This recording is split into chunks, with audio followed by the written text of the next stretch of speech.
Hello everyone, Tickless academy of maths YouTube channel में आप सभी का स्वागत है। आज के वीडियो में वेक्टर कैलकुलस ये यूनिट को हम आगे बढ़ाएंगे और आज हम इसका एक प्रॉब्लम सॉल्व करेंगे और ये आज वेक्टर कैलकुलस का 26वां लेक्चर है। तो देखिए, जो प्रॉब्लम आज हमें सॉल्व करना है वो आपके सामने है। क्वेश्चन में क्या लिखा है हम पढ़ेंगे। क्वेश्चन में लिखा है assuming that a dot b cross c not equal to 0 and d equals to xa plus yb plus zc find the values of x y and z। तो चलो हम ये प्रॉब्लम सॉल्व करेंगे और ये प्रॉब्लम सॉल्व करने के लिए हम स्केलर ट्रिपल प्रोडक्ट का यूज करेंगे। अगर आपको स्केलर ट्रिपल प्रोडक्ट की जानकारी है तो आप आसानी से ये प्रॉब्लम सॉल्व कर सकते हैं। वैसे इसके पहले हमने ऑलरेडी स्केलर ट्रिपल प्रोडक्ट के ऊपर एक स्पेशल वीडियो बनाए थे, वो वीडियो आप देख लीजिएगा। पूरा स्केलर ट्रिपल प्रोडक्ट का बेसिक कॉन्सेप्ट आपका क्लियर हो जाएगा। तो चलो हम इसको सॉल्व करना शुरू करते हैं। सबसे पहले हम एक काम करेंगे, सबसे पहले ये जो गिवन इक्वेशन है वो हम यहाँ पे लिख लेंगे। गिवन दैट ये जो इक्वेशन है ये वेक्टर फॉर्म में दिया है, that is vector D equals to X vector A Y vector B plus Z vector C. तो वो हम यहाँ पे लिख लेंगे, that is D equals to X A plus Y B plus Z C. और यहाँ पे एक्स वाई जेड का वैल्यू फाइंड आउट करने के लिए कहाँ है। ये जो इक्वेशन है हम ये इक्वेशन को इक्वेशन नंबर 1 कहेंगे। तो सबसे पहले हम x का वैल्यू फाइंड आउट करेंगे। x का वैल्यू फाइंड आउट करने के लिए हम क्या करेंगे, ये पूरे इक्वेशन को b क्रॉस c से डॉट प्रोडक्ट कराएंगे। ठीक है, हमें क्या करना है, इक्वेशन नंबर 1 को b क्रॉस c, क्या कहा, b क्रॉस c। देखो तीन जो यहाँ पे वेक्टर है that is a B C, तीन वेक्टर यहां पे है। तो अगर आप ये इक्वेशन को b क्रॉस c से अगर डॉट प्रोडक्ट करते हैं तो आपको x का वैल्यू मिलता है। फिर अगर आप ये इक्वेशन को c क्रॉस a से डॉट प्रोडक्ट करेंगे तो y का वैल्यू मिलता है। और फिर अगर आप ये इक्वेशन को that is a cross b से डॉट प्रोडक्ट करते हैं तो फिर यहां से z का वैल्यू मिलता है। ठीक है, तो चलो हम ये सॉल्व करेंगे और हम एक काम करेंगे, हम यहाँ पे आपको x और y का वैल्यू फाइंड आउट करके बताएंगे और z का वैल्यू जो है वो हम डायरेक्टली लिख सकते हैं। तो चलो हम सबसे पहले ये इक्वेशन नंबर 1 को b क्रॉस c से डॉट प्रोडक्ट करते हैं। b क्रॉस c से डॉट प्रोडक्ट करने से हमें x मिल जाएगा।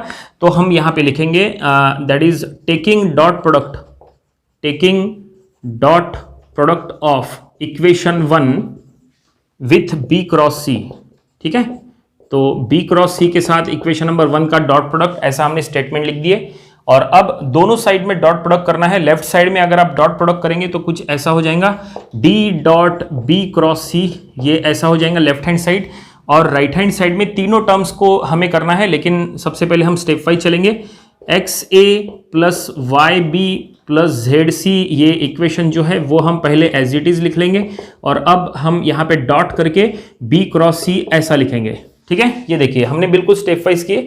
लेफ्ट हैंड साइड में भी b क्रॉस c से हमने डॉट प्रोडक्ट करा दिए और राइट हैंड साइड में भी। और अब जैसा कि आप देख सकते हैं राइट हैंड साइड में हमें क्या करना है, यहाँ पे देखो इस तरह से तीनों टर्म से इसको ऐसे मल्टीप्लाई कराना है, दैट इज डॉट प्रोडक्ट कराना है।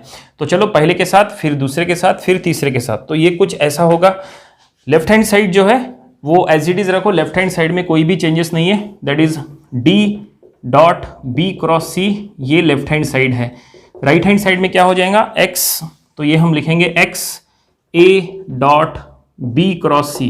ठीक है, ये पहले टर्म से हमने b क्रॉस c से डॉट प्रोडक्ट करा दिए और अब दूसरे टर्म से कराएंगे तो plus y b dot b cross c। Okay, और अब तीसरे से कराएंगे plus z that is c dot b cross c। ठीक है, और अब जैसा कि आप यहाँ देख सकते हैं यहाँ पे स्केलर ट्रिपल प्रोडक्ट है। ठीक है, ये जो a dot b cross c ये जो होता है इसको कहते हैं स्केलर ट्रिपल प्रोडक्ट। ठीक है, यहाँ पे डॉट और क्रॉस दोनों के थ्रू प्रोडक्ट हो रहा है तो इसको कहते हैं स्केलर ट्रिपल प्रोडक्ट। और रूल के अकॉर्डिंग अगर उसमें तीनों वेक्टर अगर अलग है तो ही वो नॉट इक्वल टू 0 होता है। अगर कोई भी दो वेक्टर अगर सेम होता है तो स्केलर ट्रिपल प्रोडक्ट का आंसर हमेशा 0 आता है। इसका क्या मतलब है, देखो यहाँ पे आपको बताते हैं। a dot b cross c है, a b c तीनों वेक्टर अलग अलग है, तो तीनों वेक्टर अलग है और डॉट और क्रॉस है। इसका मतलब स्केलर ट्रिपल प्रोडक्ट में अगर तीनों वेक्टर अलग है तो वो हमेशा नॉट इक्वल टू 0 होता है। लेकिन कोई भी दो वेक्टर भी अगर सेम है तो उसका स्केलर ट्रिपल प्रोडक्ट हमेशा 0 होता है। तो यहाँ पे जैसा कि आप देख सकते हैं, ये देखिए ये जो पहला टर्म है, पहले टर्म में स्केलर ट्रिपल प्रोडक्ट है और तीनों वेक्टर अलग है, इसका मतलब ये नॉट इक्वल टू 0 रहेगा। लेकिन यहाँ देखो जो स्केलर ट्रिपल प्रोडक्ट है यहाँ पे दो वेक्टर सेम है, देखो b dot b cross c, b दोनों सेम हो गए तो ये 0 हो जाएगा। और यहाँ पे भी देखो ये c dot b cross c में c और c दो वेक्टर सेम है तो ये भी 0 हो जाएगा।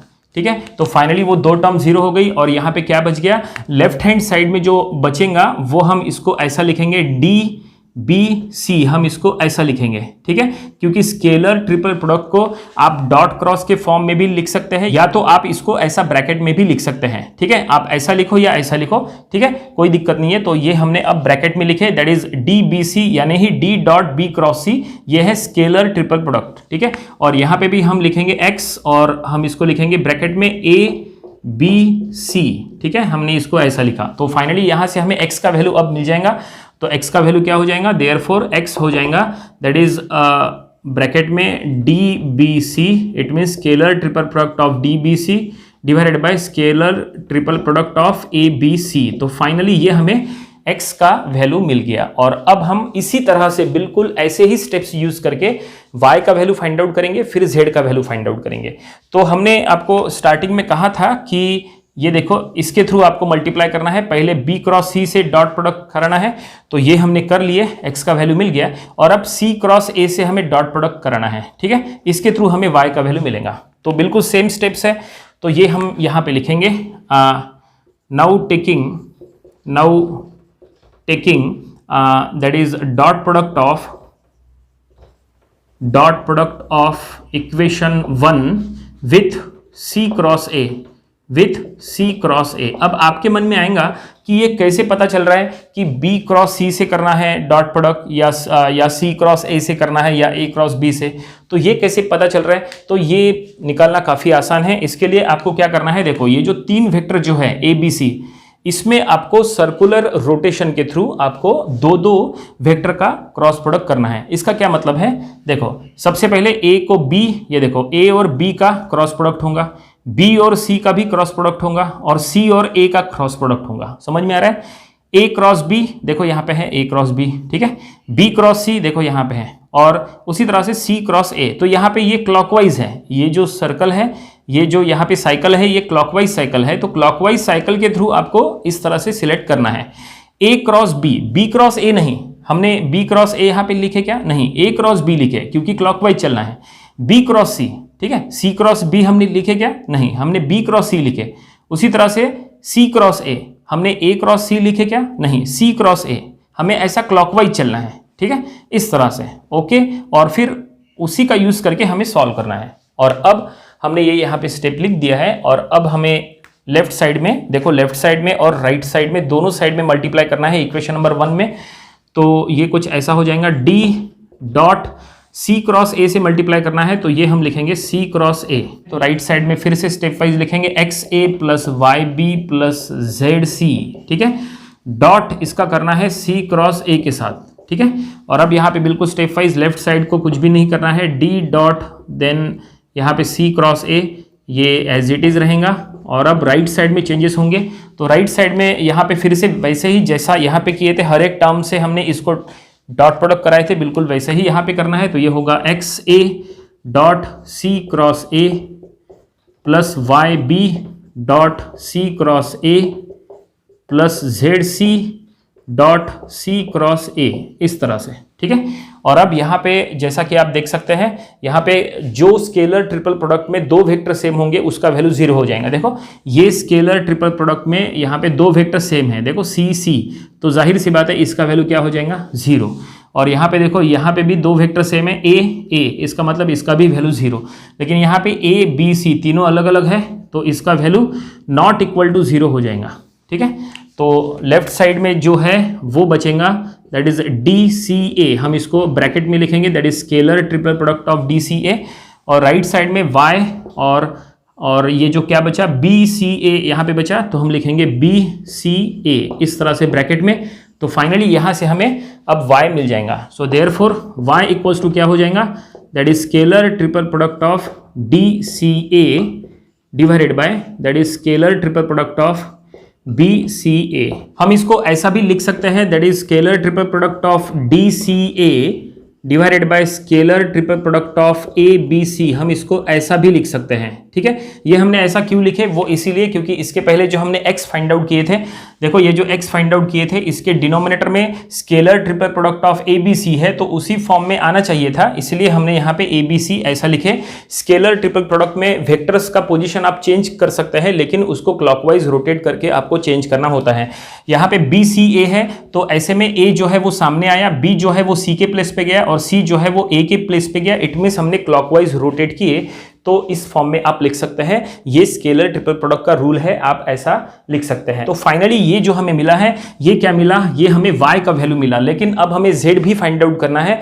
तो z फाइंड आउट करने के लिए यही स्टेप्स को रिपीट करने की जरूरत नहीं है, हम डायरेक्टली यहाँ पे सिमिलरली करके यहाँ पे लिख लेंगे। तो ये हम लिखेंगे सिमिलरली z का वैल्यू क्या हो जाएगा, देखो डिनोमिनेटर तो हम बिल्कुल वही लेंगे, that is scalar triple product of ABC, क्योंकि x का डिनोमिनेटर हमने ABC के फॉर्म में लिखे, y का डिनोमिनेटर भी है ABC के फॉर्म में लिखे, तो z का डिनोमिनेटर भी हम उसी फॉर्म में लिखेंगे।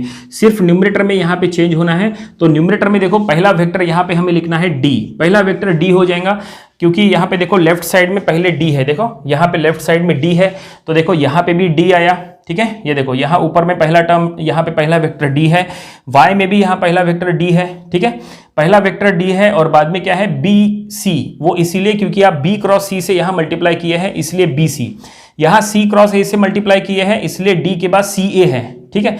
लेकिन यहाँ पे अब हमें z के टाइम क्या करना है, किससे मल्टीप्लाई करना है, हमें इक्वेशन नंबर 1 को a क्रॉस b से मल्टीप्लाई करना है। ये देखो हमने यहाँ पे आपको स्टार्टिंग में बताए थे a क्रॉस b से डॉट प्रोडक्ट कराना है, तो a क्रॉस b से डॉट प्रोडक्ट कराएंगे तो यहाँ पे scalar triple product of DAB ऐसा आएगा, ठीक है। तो ये हमें z का वैल्यू यहाँ पे मिल गया, that is scalar triple product of DAB bye scalar triple product of ABC। इस तरह से ये हमें z भी मिल गया और प्रॉब्लम यहीं पे कंप्लीट हो गया। क्वेश्चन में जो कुछ भी फाइंड आउट करने के लिए कहा था वो सब कुछ हमने फाइंड आउट कर लिए, प्रॉब्लम यहीं पे कंप्लीट हो गया। उम्मीद करते हैं कि ये प्रॉब्लम आपको समझ में आया होगा। ये प्रॉब्लम आपको अपनी प्रैक्टिस बुक में जरूर सॉल्व करके देख लेना चाहिए। ये था वेक्टर कैलकुलस का आज का लेक्चर नंबर 26। इसके पहले के लेक्चर्स में हमने इसके जितने प्रॉब्लम्स लिए थे वो भी आपको स्टडी कर लेना चाहिए, और इसके आने वाले वीडियोस में हम इसके और भी नंबर ऑफ प्रॉब्लम्स कवर करेंगे ताकि इसकी अच्छी खासी प्रैक्टिस हो जाए। तो मिलते हैं नेक्स्ट वीडियो में। Thank you very much.